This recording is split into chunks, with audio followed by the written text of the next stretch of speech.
सरकार नूं वार्निंग देनी चाहना, जिस पासे तुसीं तुरे हो तुसीं देश नूं खाना जंगी वल धक रहे हो।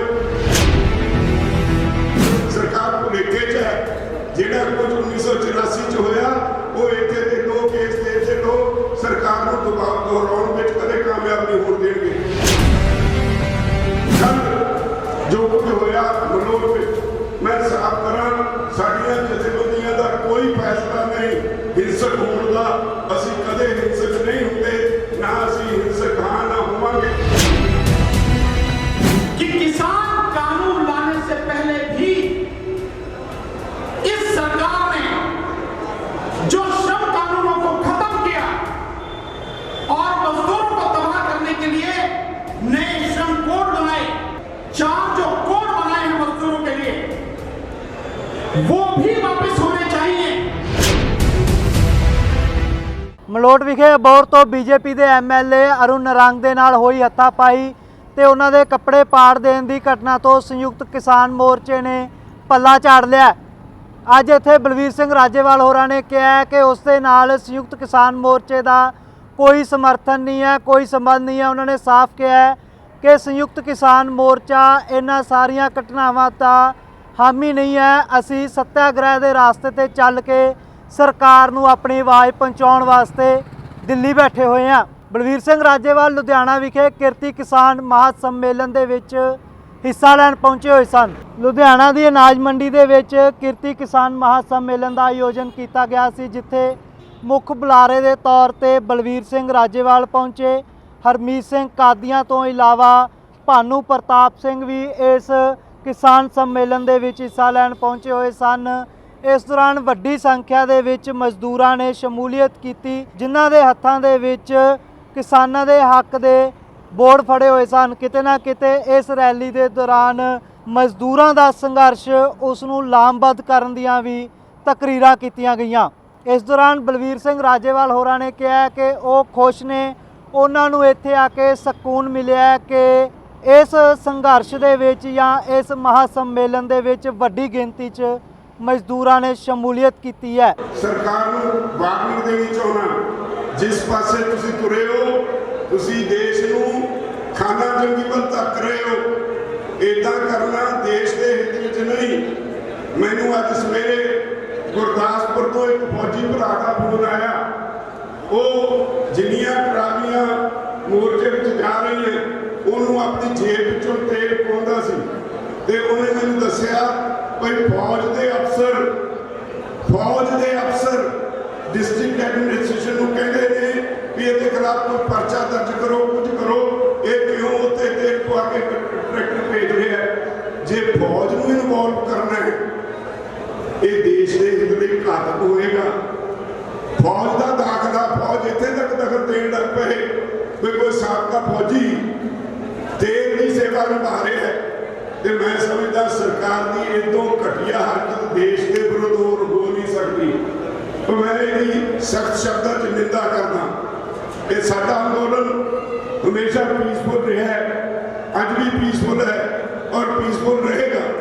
सरकार ने बड़ी कोशिश की इस अंदोलन को हिंदू सिख अंदोलन बनाने की। 3 मौके ऐसे सी जदों असी सरकार की यह जिहड़ी छात्र चाल सी वो कामयाब नहीं होने दी और ना होने देंगे। मैं साफ कर दिया, सरकार भुलेखे च है, जिहड़ा कुछ 1984 च होया वो इत्थे दे लोग इस देश के लोग सरकार को दोहराउण विच कदे कामयाब नहीं होने देंगे।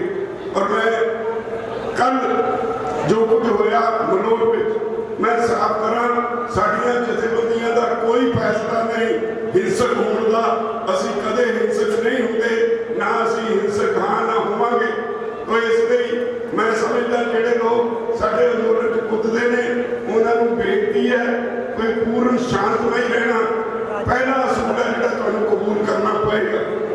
सत्याग्रही सी, सत्याग्रह का मतलब हुंदा है भाई अपने शरीर ते कष्ट छड्ड के जिहदे नाल लड़ाई है। इस किसान महासम्मेलन के दौरान सुप्रीम कोर्ट के सीनियर वकील भानू प्रताप सिंह होरां ने सरकार नूं कड़े हत्थी लिया। उन्होंने कहा कल्ले कानून वापस लै लैण नाल संघर्ष पूरा नहीं होवेगा। ਉਹਨਾਂ ਦਾ ਕਹਿਣਾ ਸੀ ਕਿ ਭਾਰਤੀ ਜਨਤਾ ਪਾਰਟੀ ਨੂੰ ਸੱਤਾ ਤੋਂ ਲਾਂਭੇ ਕਰਨਾ ਇੱਕ ਮੁਕਤ ਟੀਚਾ होना चाहिए। मैंने मंच से ये बात कही कि जो किसान आंदोलन हमारा चल रहा है, मैं लगातार 4 महीने से उसमें शामिल हूं। इस आंदोलन में किसान मजदूर एकता जिंदाबाद ये नारे लगते हैं और किसान मजदूर एकता का बैनर भी वहां पर है और बहुत बड़ी संख्या में मजदूर भी उस किसान आंदोलन में शामिल हैं। लेकिन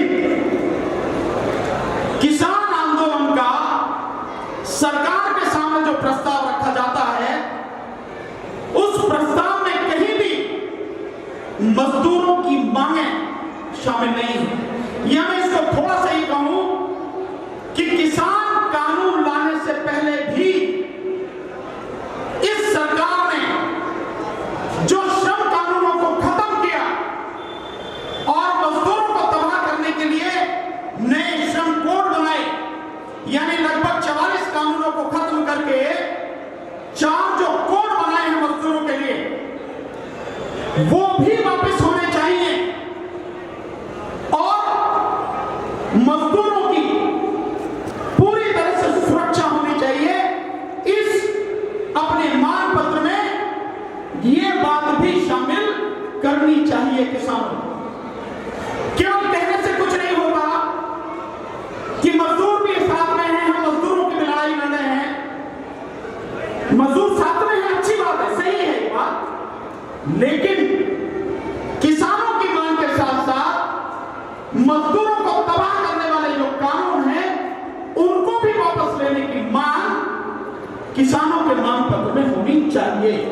हरमीत सिंह कादियां होरां ने भी किसान महासम्मेलन के दौरान अपनी गल रखदियां कहा कि मलोट विखे हुई घटना मंदभागी है। किसानों नूं इस तरह कानून अपने हत्थ 'च नहीं लेना चाहिए। उन्होंने सरकार नूं भी अपील की है कि सरकार नूं लोकां दी गल मान लैनी चाहिए है। कानून वापस जिन्ने जल्दी हो सकते ने लै लेने चाहिए ने।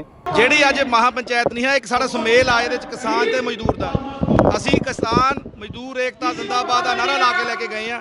ਇਹਨੂੰ ਦਿੱਲੀ ਤੱਕ ਲੈ ਕੇ ਆ। ਜਿਹੜੇ 3 ਲਾਅ ਨੇ ਸਾਡੇ ਲੱਗੇ ਹੋਏ, 2 ਆਰਡੀਨੈਂਸ ਨੇ, ਬਿਜਲੀ ਵਾਲਾ ਤੇ ਪਰਾਲੀ ਵਾਲਾ, ਪਰ ਨਾਲ ਨਾਲ ਹੀ ਹੁਣ ਤੁਹਾਨੂੰ ਸਟੇਜ ਤੋਂ ਪਤਾ ਲੱਗ ਰਿਹਾ ਵੀ ਲੋਕ ਜਿਹੜਾ ਲੇਬਰ ਐਕਟ ਆ ਉਹ ਕਿੰਨੇ 28 ਲੇਬਰ ਐਕਟ ਚੇਂਜ ਕਰਕੇ 4 ਚ ਕਨਵਰਟ ਕੀਤੇ ਜਾ ਰਹੇ ਨੇ। ਇਸ ਕਰਕੇ ਜਿਹੜੀ ਬੀਜੇਪੀ ਸਰਕਾਰ ਆ ਉਹ ਕਿਸਾਨਾਂ ਦੇ ਨਾਲ ਮਜ਼ਦੂਰਾਂ ਦੇ ਨਾਲ ਆਮ ਇਨਸਾਨਾਂ ਤੇ ਸਾਰਿਆਂ ਦੇ ਫਰਕ ਪਾ ਰਹੀ ਆ। ਉਹ ਆਉਣ ਵਾਲੇ ਸਮੇਂ ਦੇ ਵਿੱਚ ਜਿਹੜਾ ਸਾਡਾ ਇਕਨੋਮਿਕਲ ਆ, ਸੋਸ਼ਲ ਸਿਸਟਮ ਆ, ਉਹ ਸਾਰਾ ਤਬਾਹ ਕਰਨ ਵਾਲੇ ਪਾਸੇ ਲੈ ਕੇ ਜਾ ਰਹੇ ਨੇ। ਇੱਕ ਕਨਸਟੀਟਿਊਸ਼ਨ ਨੂੰ ਹਿਲਾਉਣ ਲੱਗੇ ਹੋਏ ਨੇ। ਬਾਬਾ ਸਾਹਿਬ ਅੰਬੇਦਕਰ ਨੇ ਜੇ ਕਨਸਟੀਟਿਊਸ਼ਨ ਲਿਖਿਆ ਸੀ, ਉਸ ਕਨਸਟੀਟਿਊਸ਼ਨ ਨੂੰ ਵੀ ਚੈਲੰਜ ਕੀਤਾ ਜਾ ਰਿਹਾ। ਜਿਹੜਾ ਸਾਡੇ 3 ਲਾਅ ਬਣਾਏ ਆ ਫਾਰਮਿੰਗ ਦੇ, ਉਹਦੇ ਵਿੱਚ ਸਟੇਟ ਅਵੇਅਰ ਲੱਖ ਹੀ ਨਹੀਂ ਸਕਦੀ। ਸਟੇਟ ਮੈਟਰ ਲੱਗ ਨੇ, ਸੈਂਟਰ ਲੱਗ ਨੇ, ਕੰਕਰੀਟ ਲੱਗ ਆ। ਸਟੇਟ ਅਵੇਅਰ ਦੇ ਵਿੱਚ ਮਾਰਕੀਟਿੰਗ ਤੇ ਐਗਰੀਕਲਚਰ ਪ੍ਰੋਡਕਟ ਤੇ ਮਾਰਕੀਟਿੰਗ ਸਟੇਟ ਅਵੇਅਰ ਸੀ, ਉਹਦੇ ਵਿੱਚ ਲਿਖ ਦਿੱਤਾ ਗਿਆ। ਇਸ ਬਾਰੇ ਆਉਣ ਵਾਲੇ ਸਮੇਂ ਵਿੱਚ ਕਨਸਟੀਟਿਊਸ਼ਨ ਦਾ ਮਜ਼ਾਕ ਨਾ ਉਡਾਇਆ ਜਾਏ ਤਾਂ ਕਿਰਤੀ ਕਾਮਿਆਂ ਤੇ ਕਿਸਾਨਾਂ ਦਾ ਏਕਤਾ ਹੋਣੀ ਬਹੁਤ ਜ਼ਰੂਰੀ ਆ। ਆ ਜਿਹੜੀ ਅੱਜ ਦੀ ਸਭਾ ਇਸ ਚੀਜ਼ ਦੀ ਪ੍ਰਤੀਕ ਆ। ਪੰਜਾਬ ਸਰਕਾਰ ਦਾ ਉਹੀ ਰੋਲ ਆ ਜਿਹੜੀ ਬਾਕੀ ਪੋਲੀਟੀਕਲ ਪਾਰਟੀਆਂ ਦਾ ਰੋਲ ਆ। ਕੋਈ ਵੀ ਪੋਲੀਟੀਕਲ ਪਾਰਟੀ ਆਮ ਆਵਾਜ਼ ਦੀ ਆਵਾਜ਼ ਉਠਾਉਣ ਨੂੰ ਪਸੰਦ ਨਹੀਂ ਕਰਦੀ। ਕੋਈ ਵੀ ਪੋਲੀਟੀਕਲ ਪਾਰਟੀ ਜਾਂ ਪੋਲੀਟੀਕਲ ਬੰਦਾ ਇਹ ਨਹੀਂ ਚਾਹੁੰਦਾ ਵੀ ਆਮ ਲੋਕਾਂ ਨੂੰ ਵੀ ਸਮਝ ਲੱਗ ਜੇ ਵੀ ਤੁਹਾਡੇ ਹੱਕ ਕੀ ਨੇ, ਕਿਸਾਨਾਂ ਨੂੰ ਸਮਝ ਲੱਗ ਜੇ, ਮਜ਼ਦੂਰਾਂ ਨੂੰ ਸਮਝ ਲੱਗ ਜੇ। ਇਹ ਦੇਸ਼ ਆਪਾਂ ਬਣਾਇਆ ਸੀ, ਮਜ਼ਦੂਰਾਂ ਕਿਸਾਨਾਂ ਨੇ ਬਣਾਇਆ ਸੀ। ਸਭ ਤੋਂ ਵੱਧ ਸ਼ਹੀਦੀਆਂ ਦਿੱਤੀਆਂ ਤਾਂ ਆਪਾਂ ਦਿੱਤੀਆਂ, ਵੈਸਟ ਬੰਗਾਲ ਨੇ ਦਿੱਤੀ ਜਾਂ ਪੰਜਾਬ ਨੇ। ਗੁਜਰਾਤ ਨੇ ਕੋਈ ਸ਼ਹੀਦੀ ਨਹੀਂ ਦਿੱਤੀ। ਤਾਂ ਅੱਜ ਜਾ ਕੇ ਆਪਾਂ 2 ਵੱਡੇ ਕਾਰੋਬਾਰੀਆਂ ਨੂੰ 2 ਵੱਡੇ ਅਹੁਦਿਆਂ ਦੇ ਉੱਤੇ ਹੋਮ ਮਿਨਿਸਟਰ ਲਾਇਆ ਹੋਇਆ, ਪ੍ਰਾਈਮ ਮਿਨਿਸਟਰ ਲਾਇਆ ਗੁਜਰਾਤ ਨੇ। ਉਹ ਇੱਕ ਵੀ ਕੋਈ ਸ਼ਹੀਦ ਦਿਖਾ ਦਿਓ ਜੇ ਉਹਨਾਂ ਦੇ ਘਰਾਂ ਹੋਇਆ ਹੋਵੇ। ਸਾਡੇ ਘਰ ਆਜ਼ਾਦੀ ਲੈਣ ਤੋਂ ਪਹਿਲਾਂ ਵੀ ਲਾਸ਼ਾਂ ਆਉਂਦੀਆਂ ਰਹੀਆਂ ਤੇ ਆਜ਼ਾਦੀ ਤੋਂ ਬਾਅਦ ਵੀ ਅੱਜ ਵੀ ਬਾਰਡਰਾਂ ਦੇ ਉੱਤੇ ਸਾਡੇ ਲਾਸ਼ਾਂ ਆਉਂਦੀਆਂ ਰਹੀਆਂ। ਇਹ ਉਹਨੂੰ ਆਵਾਜ਼ ਨੂੰ ਉੱਪਰ ਨਹੀਂ ਆਉਣ ਦੇਣਾ ਚਾਹੁੰਦੇ। ਜਿਹੜਾ ਵੀ ਸਰਕਾਰ ਦਾ ਰੋਲ ਸੀ, ਜਿਹੜਾ ਉਹਨਾਂ ਨੇ ਪੁੱਟ ਕੇਸ ਕਰਕੇ ਸੁਪਰੀਮ ਕੋਰਟ ਦੇਣਾ ਚਾਹੀਦਾ ਸੀ, ਕਿਉਂਕਿ ਇਹ ਕਨਸਟੀਟਿਊਸ਼ਨ ਦਾ ਲਾਅ ਤੋੜਿਆ ਸੀ ਸੈਂਟਰ ਨੇ। ਸਟੇਟ ਦਾ ਜਿਹੜਾ ਹੱਕ ਸੀ ਉਹ ਸਟੇਟ ਨੂੰ ਸੰਭਾਲਣਾ ਚਾਹੀਦਾ ਸੀ। ਐਗਰੀਕਲਚਰ ਤੇ ਮਾਰਕੀਟਿੰਗ ਦੋਨੇ ਸਟੇਟ ਸਬਜੈਕਟ ਸੀ। ਸਟੇਟ ਸਬਜੈਕਟ ਦੀ ਰਾਖੀ ਕਰਨੀ ਅੱਜ ਜਿਹੜੀ ਚੁਣੀ ਹੋਈ ਸਰਕਾਰ ਸਾਡੀ ਪੰਜਾਬ ਦੀ ਆ, ਉਹਨਾਂ ਨੂੰ ਹੱਕ ਸੀ ਵੀ ਉਹ ਆਪਣਾ ਇਹ ਹੱਕ ਆਪਣਾ ਕਰਦੇ ਤੇ ਸਾਡਾ ਕੇਸ ਪੁੱਟ ਕਰਦੇ, ਪਰ ਉਹਨਾਂ ਨੇ ਕੇਸ ਚੰਗੀ ਤਰ੍ਹਾਂ ਪੁੱਟ ਨਹੀਂ ਕੀਤਾ। ਇਸ ਕਰਕੇ 2 ਮਹੀਨੇ ਅਸੀਂ ਤੇ ਲਾਈਨਾਂ ਦੇ ਬੈਠੇ ਰਹੇ, ਟੂਰ ਪਲਾਜ਼ਾ ਬੰਦ ਕਰਦੇ ਰਹੇ ਆ। 4 ਮਹੀਨੇ ਦੇ ਅਸੀਂ ਦਿੱਲੀ ਦੇ ਬਾਰਡਰਾਂ ਤੇ ਬੈਠੇ ਹਾਂ। ਜਿਹੜਾ ਕੱਲ ਹੋਇਆ ਉਹ ਮੰਦਭਾਗੀ ਘਟਨਾ ਵਾ, ਇਹ ਅੱਗੇ ਤੋਂ ਬਿਲਕੁਲ ਨਹੀਂ ਹੋਣੀ ਚਾਹੀਦੀ। ਨਾ ਇਹ ਸਾਡੀ SKM ਦੀ ਪਾਲਿਸੀ ਆ, ਨਾ ਸਾਡੇ ਕਿਸਾਨ ਯੂਨੀਅਨ ਭਾਰਤ ਕਿਸਾਨ ਕਾਦੀਆਂ ਦੀ ਪਾਲਿਸੀ ਆ ਵੀ ਕਿਸੇ ਨਾਲ ਮੈਨ ਹਾਲ ਨਹੀਂ ਕੀਤਾ ਜਾਵੇ ਜਾਂ ਉਹਨੂੰ। ਹਾਂ, ਸਾਡਾ ਇਹ ਜ਼ਰੂਰ ਪਾਲਿਸੀ ਸੀ ਵੀ ਜਿੱਥੇ ਵੀ ਉਹ ਆਪਣਾ ਪ੍ਰੈਸ ਕਲੱਬ ਪ੍ਰੈਸ ਕਰਨਗੇ ਜਾਂ ਕੋਈ ਅੰਦੋਲਨ ਕਰਨਗੇ ਜਾਂ ਦਫ਼ਤਰ ਖੋਲਣਗੇ, ਉੱਥੇ ਕਾਲੇ ਝੰਡੇ ਲੈ ਕੇ ਉਹਨਾਂ ਦਾ ਵਿਰੋਧ ਕੀਤਾ ਜਾਵੇ। ਤੇ ਡੈਮੋਕ੍ਰੇਟ ਦੇ ਵਿੱਚ ਜਿਹੜਾ ਹੱਕ ਦਿੱਤੇ ਹੋਇਆ ਸਾਨੂੰ, ਉਹ ਉਹਨਾਂ ਨੂੰ ਅਪਲਾਈ ਕਰਨਾ ਚਾਹੀਦਾ ਸੀ। ਇੱਕ ਸਿਵਲਾਈਜ਼ਡ ਸਿਟੀਜ਼ਨ ਬਣ ਕੇ ਹੱਕ ਕਰਨਾ ਚਾਹੀਦਾ। ਪਰ ਲੋਕਾਂ ਦਾ ਰੋਹ ਐਡਾ ਜ਼ਿਆਦਾ, ਉਹ ਵੀ BJP ਨੂੰ ਸਮਝਣਾ ਚਾਹੀਦਾ। ਪਰ ਉਹ ਜਿਹੜਾ ਮਲੋਟ ਹੋਇਆ, ਉਹ ਵੱਡਾ ਲਾਅ ਐਂਡ ਆਰਡਰ ਦਾ ਵੀ ਮੈਟਰ ਆ ਵੀ MLA ਜਾ ਰਿਹਾ ਤੇ ਲੋਕਾਂ ਦੀ ਉਹਨੂੰ ਇਨਫੋਰਮੇਸ਼ਨ ਨਹੀਂ ਦਿੱਤੀ ਜਾ ਰਹੀ, ਉਹਨੂੰ ਪੁਲਿਸ ਕੈਟਰ ਨਹੀਂ ਦਿੱਤੀ ਜਾ ਰਹੀ। ਉਹ ਮਾਹੌਲ ਕਿਵੇਂ ਕ੍ਰੀਏਟ ਕੀਤਾ ਗਿਆ, ਇਹ ਆਪਾਂ ਨੂੰ ਸਾਰਿਆਂ ਨੂੰ ਪੁੱਛਣਾ ਪਊਗਾ ਵੀ ਮਾਹੌਲ ਬਣਿਆ ਕਿਉਂ ਇਹੋ ਜਿਹਾ ਜਿਹੜਾ ਸਾਡੇ ਨੂੰ ਕਿਸਾਨਾਂ ਦੇ ਜਿੰਮੇ ਲੱਗ ਰਿਹਾ। ਇਹ ਆਉਣ ਵਾਲੇ ਸਮੇਂ ਦੇ ਵਿੱਚ ਸਰਕਾਰ ਨੂੰ ਵੀ ਸਮਝਣਾ ਚਾਹੀਦਾ ਵੀ ਮਾਹੌਲ ਇਹੋ ਜਿਹਾ ਨਾ ਬਣਿਆ ਹੋਵੇ। ਸਾਡੇ ਜਿਹੜੇ ਰੋਹ ਨੇ 3 ਕਾਨੂੰਨ ਨੇ, ਇਹ ਜਲਦੀ ਤੋਂ ਜਲਦੀ ਬੈਠਕ ਕਰਕੇ ਸਾਡੇ ਵਾਪਸ ਲਿੱਤੇ ਜਾਣ। ਲੁਧਿਆਣਾ ਦੀ ਅਨਾਜ ਮੰਡੀ ਦੇ ਵਿੱਚ ਜਿਸ ਤਰ੍ਹਾਂ ਮਜ਼ਦੂਰਾਂ ਨੇ ਕਿਰਤੀ ਕਿਸਾਨ ਮਹਾ ਸੰਮੇਲਨ ਦੇ ਵਿੱਚ ਸ਼ਮੂਲੀਅਤ ਕੀਤੀ ਹੈ, ਉਸ ਨੂੰ ਦੇਖ ਕੇ ਸਾਫ਼ ਲੱਗਦਾ ਹੈ ਕਿ ਕਿਸਾਨਾਂ ਨੂੰ ਹਰ ਵਰਗ ਦਾ ਸਮਰਥਨ ਹੈ। ਕੈਮਰਾ ਪਰਸਨ ਅਮਿਤ ਪਾਠਕ ਦੇ ਨਾਲ ਦਿਲਬਾਗ ਦਾਨਿਸ਼, ਲੁਧਿਆਣਾ।